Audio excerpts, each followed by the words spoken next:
사람이 이웃에게 상해를 입혔으면 그가 행한 대로 상대에게 행하라. 뼈를 부러뜨렸으면 상대의 뼈도 부러뜨려라. 상처를 입었으면 상처로, 눈에는 눈으로, 이에는 이로 갚을지라 그랬어요. 같은 말씀이 출애굽기에도 나오는데요. 서로 싸우다가 여인을 낙태하게 했으면 남편이 청구한 대로 벌금을 주고, 피해가 생겼으면 생명엔 생명으로 갚아라. 아기를 잉태하고 있었는데 누군가가 낙태시켰으면 상대방을 가서 죽이라, 그런 말이죠. 신명기 19장에 보면 목숨에는 목숨으로, 손에는 손으로, 발에는 발로 갚으라. 어떤 것 같습니까? 이게 계명에 나오는 말씀이거든요. 얼핏 보면 좀 섬뜩하다, 그렇게 생각이 되기도 하는데, 사실 이 말씀의 깊은 의미는 같은 상처만 입혀라, 그런 의미예요.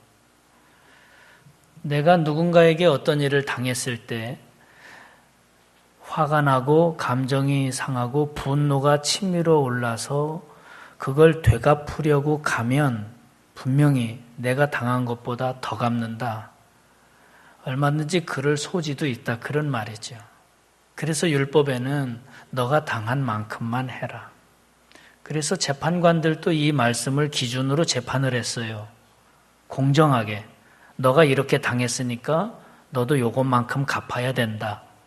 그래서 가해자나 피해자가 공정한 범위 안에서 판결을 내리도록, 이것이 하나님의 말씀이고 또 재판관들에게 주신 하나님의 계명이었어요. 그러니까 당한 것 이상으로 보복해서는 안 된다. 그대로만 갚아라. 더 큰 싸움이나 불상사가 생기지 않도록 하나님께서 주신 말씀이죠. 이 말은 너가 이렇게 했으면 너도 그만큼 당하니까 아예 그렇게 하지 말거라, 그런 의미가 첫째는 있는 거죠. 중요한 거죠. 그리고 또 하나는 너가 혹시라도 그렇게 당했으면 그것만큼만 갚아라. 분노하거나 억울해하지 마라, 그런 뜻입니다. 그런데 이 눈에는 눈으로, 이에는 이로, 이렇게 갚아야 된다라는 이 계명이, 이 말씀이 잘못 변질돼서 보복하는 말씀이 되고 말았어요. 그래서 유대인들은 이 말씀을 보복의 의미로 생각을 해요. 지금도 그렇게 하고 있잖아요.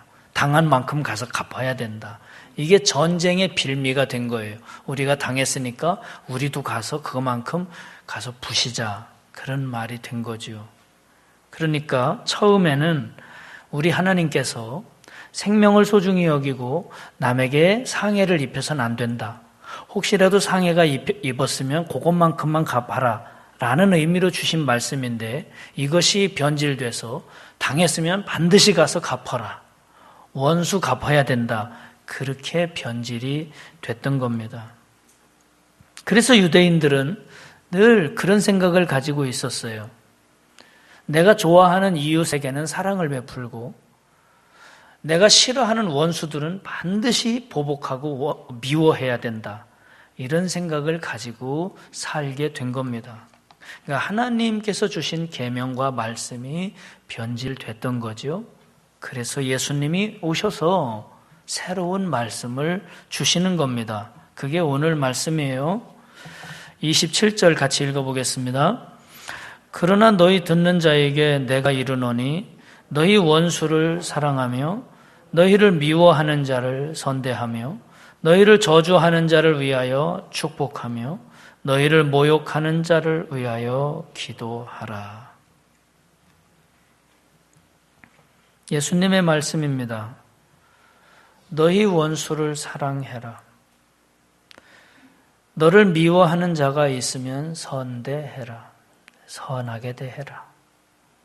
너를 저주하는 자가 있느냐? 그를 축복해라. 너에게 욕하는 자가 있느냐? 그를 위해 기도해라. 그냥 흉내내고 신용하라는 말이 아니라 진심으로 그렇게 해라. 그러셨습니다. 모욕하는 자, 욕을 한다는 거죠. 그냥 욕이 아니라 인격 모독을 얘기합니다. 인격 모독 당하면 못 참죠. 화 많이 나죠. 명예훼손 고발하죠. 요즘 다 그렇게 합니다. 그런데 예수님은 그들을 위해 기도해라. 그렇게 잘 되세요?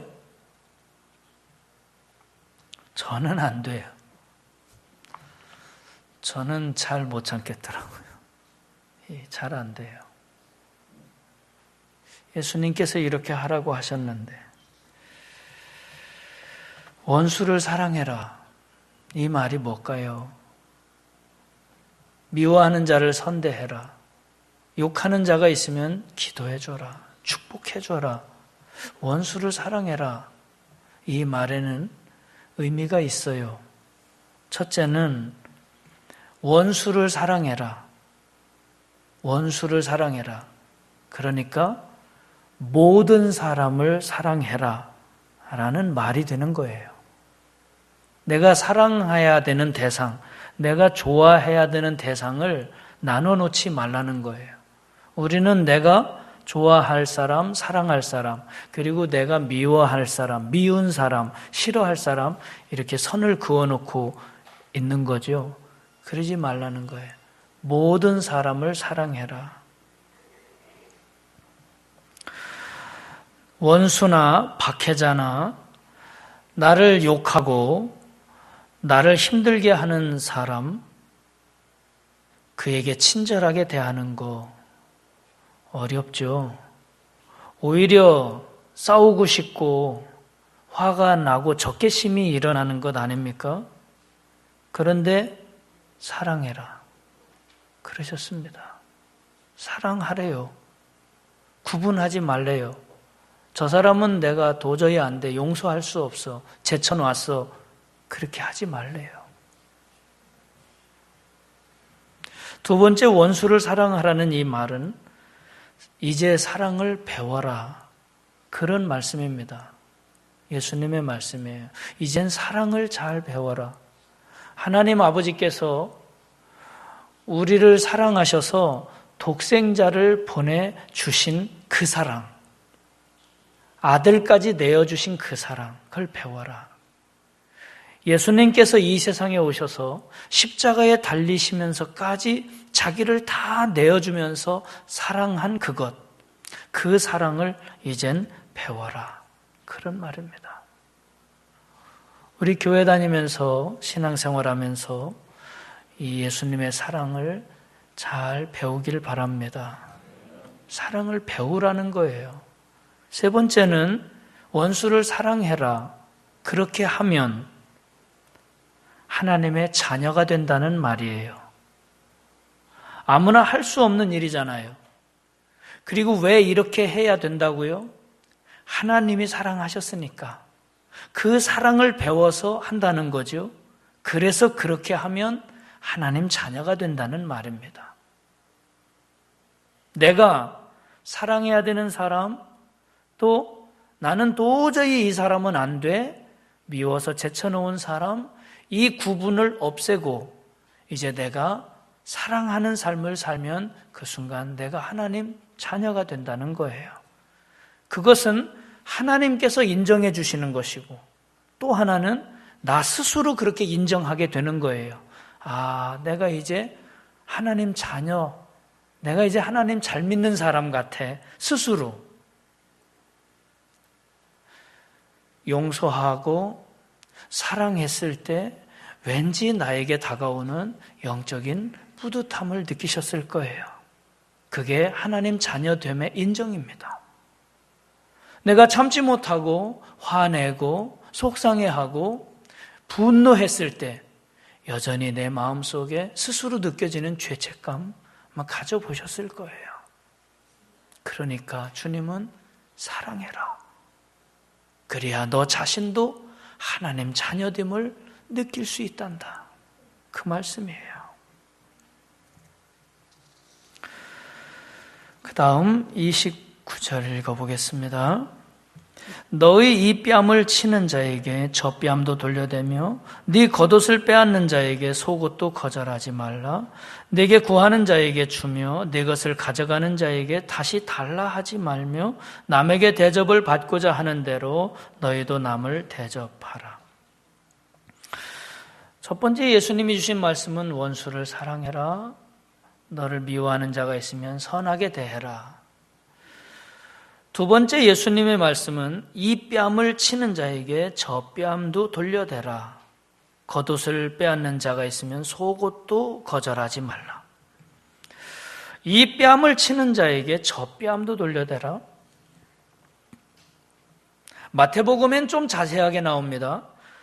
누가 네 오른뺨을 치거든 왼편도 돌려대라.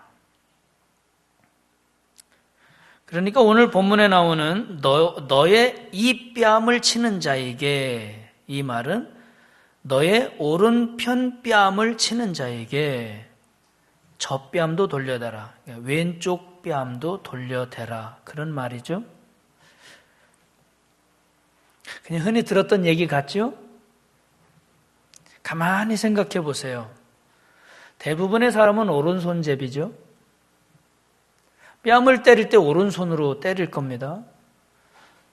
상대방이 내 앞에 서 있습니다.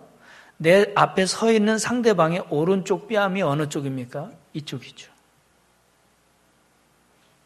오른손으로 이쪽 오른쪽 뺨을 어떻게 때립니까? 여러분 중에는 상대방의 뺨을 이렇게 때리는 분이 있습니까? 에이, 이렇게 친다는 말입니다. 손등으로. 유대인들은 상대방의 뺨을 치는 것, 뺨을 맞는 것이 가장 큰 수치로 여겼어요. 그런데 랍비 문헌에 보면 손등으로 상대방의 뺨을 치는 건 최고의 수치다 그랬어요. 그러니까 이것은 분명히 내 앞에 서 있는 사람, 그가 무슨 이유인가로 인해서 내 속을 상하게 하고 내 기분을 상하게 해서 내가 그의 뺨을 치는데 손등으로 쳤다는 말입니다. 오른쪽 뺨을. 그러니까 최고의 수치와 모욕을 준 거죠.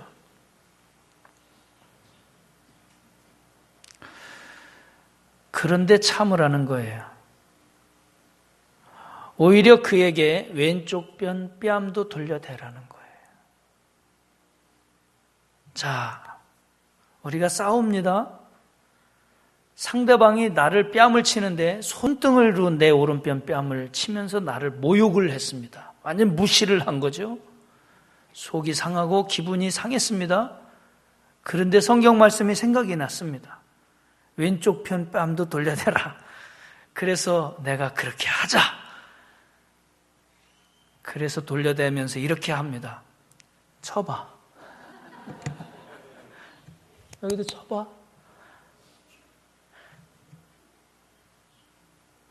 그렇게 대라는 게 아니에요. 그건 더 약 올리는 겁니다. 그건 하나님 말씀대로 그를 용서하고 그를 사랑하면서 대주는 게 아니라 왼편 뺨도 돌려대라 라는 말은 그에게 너를 내어 맡겨라. 그러니까 그가 어떻게 하든 그렇게 있어라, 그런 뜻입니다. 예수님 그렇게 하셨잖아요. 예수님이 때리면 그냥 계셨잖아요. 예수님에게 침 뱉으면 그냥 계셨잖아요. 이게 맡기죠. 예수님은 그냥 그렇게 내어 맡기신 거예요. 그런 뜻입니다. 그렇게 할 수 있겠어요? 예수님이 그렇게 하래요. 겉옷을 빼앗는 자, 이 말은 옷을 뺏는 사람. 당시 유대인들에게 이들은 로마 사람들이었습니다. 특히 로마 군인들, 그들에게는 자의적 징발권을 줬어요. 정부에서. 그래서 로마 군인들은 자기가 원하면 누구에게든지 아무 거든지 가서 가져올 수 있었어요. 뺏어올 수 있었단 말이에요. 그래서 유대인들은 그게 나빴어요. 기분이 나빴어요. 마음대로 막 뺏어가니까. 그래서 로마 사람들을 원수같이 생각했던 거예요. 그러니까 저들은 원수, 우리들의 공격 대상, 증오의 대상이었는데 예수님은 그런 마음 갖지 마라.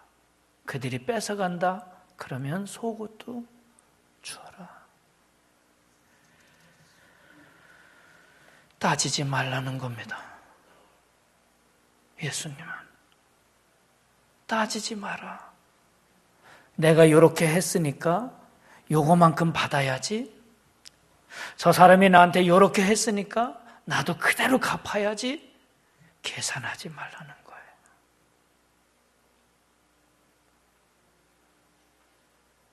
예수님을 믿으면서 제 마음속에 생기는 마음이 그런 거예요.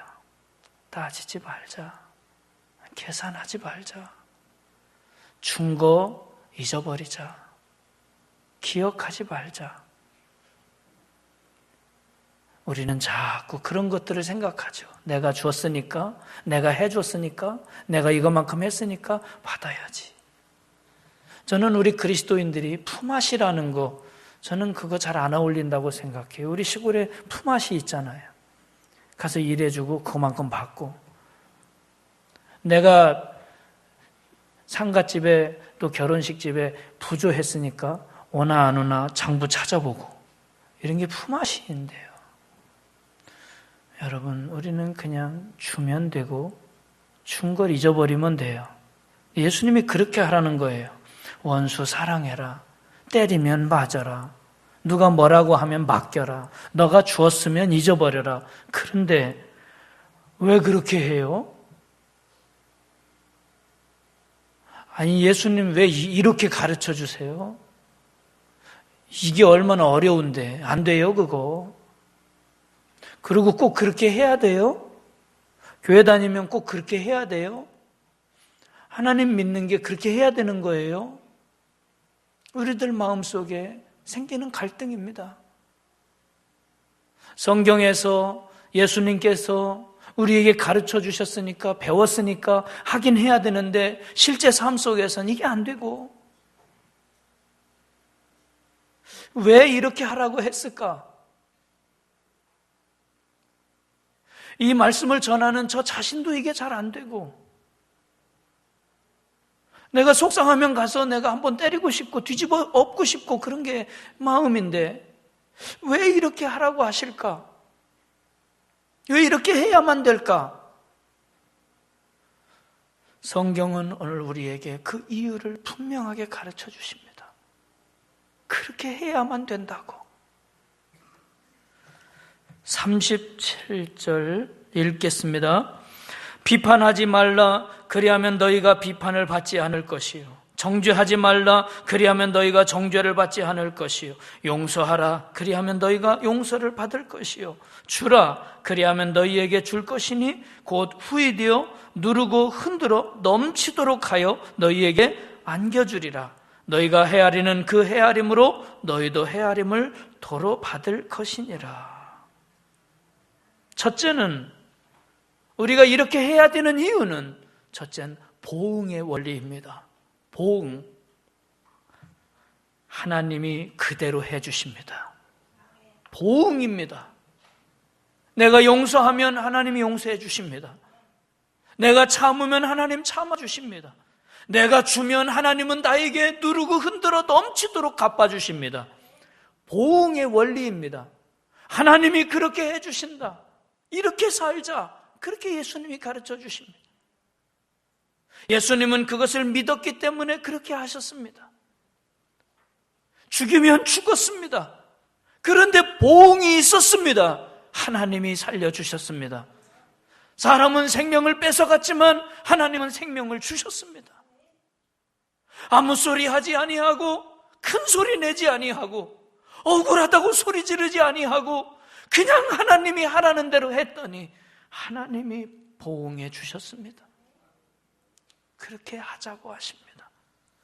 두 번째로 32절 읽겠습니다. 너희가 만일 너희를 사랑하는 자만을 사랑하면 칭찬받을 것이 무엇이냐? 죄인들도 사랑하는 자는 사랑하느니라. 너희가 만일 선대하는 자만을 선대하면 칭찬받을 것이 무엇이냐? 죄인들도 이렇게 하느니라. 너희가 받기를 바라고 사람들에게 구워주면 칭찬받을 것이 무엇이냐? 죄인들도 그만큼 받고자 하여 죄인에게 구워주느니라. 두 번째는 더 높은 수준의 원리입니다. 죄인들도 이렇게 하느니라. 세상 사람들도 이렇게 하느니라. 악한 사람도 이렇게 하느니라. 자기한테 잘해주는 사람은 잘하고 자기한테 못하는 사람 못하고, 세상 사람들도 그렇게 하는데 예수님을 믿는 예수님의 제자된 우리가 세상 사람과 같이 살아서야 되겠느냐? 우린 더 높은 수준의 삶을 살자고 하십니다. 더 높은 수준의 삶. 예수님께서는 우리에게 그런 삶, 거룩한 삶을 살기를 원하십니다. 하나님을 믿지 않는 사람들이 살아가는 그런 삶하고 똑같이 살지 말자. 우리는 하나님의 자녀답게 살자. 죄인들하고는 구별돼야 되지 않느냐?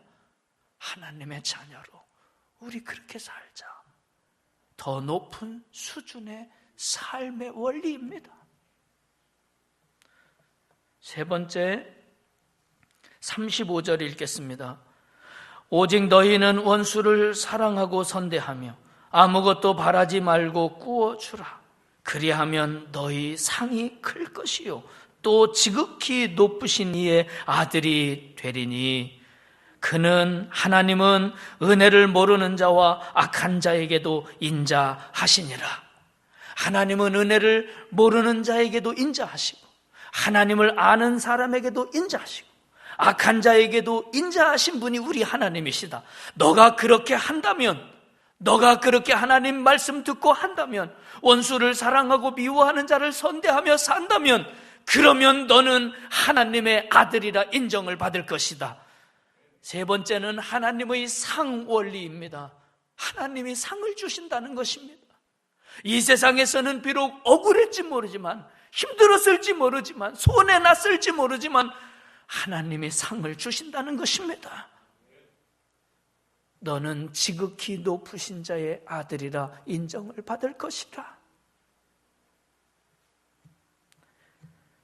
마지막 36절을 읽겠습니다.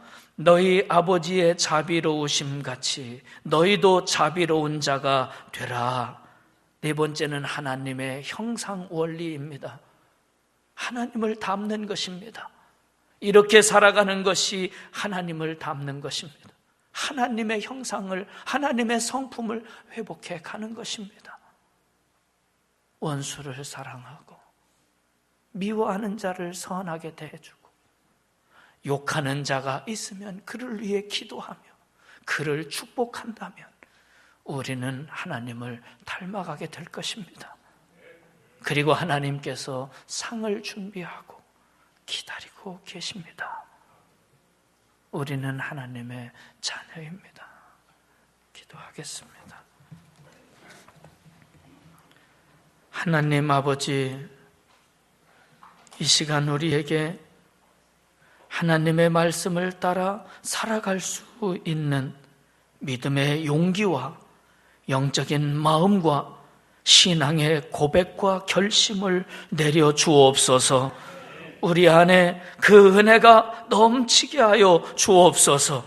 하나님의 자녀, 거룩하신 하나님의 자녀, 하나님의 아들이라 그렇게 인정받고 하나님의 상을 받는 저희들 될 수 있도록 인도하여 주시옵소서.